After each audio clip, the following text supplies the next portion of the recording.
इंसानी हकूक़ को पामाल किया जा रहा है। लाहौर हाई कोर्ट ने मुलज़म की ज़मानत मंजूर की। अदालत के बाहर से पुलिस ने फिर गिरफ्तार कर लिया। अदालत के पूछने पर DPO ने बताया मुलज़म के खिलाफ 37 मुकदमा दर्ज हैं।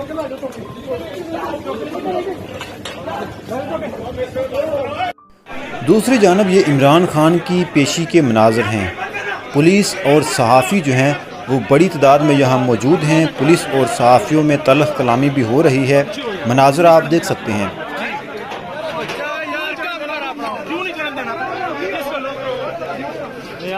ये इस्लामाबाद हाई कोर्ट के मनाज़र हैं जहाँ पुलिस और सहाफ़ी आमने सामने हैं। इमरान खान की गाड़ी जैसे ही बाहर निकली तो हंगामा आराई शुरू हो गई। पुलिस और सहाफ़ियों में तल्ख़ कलामी के मनाज़र।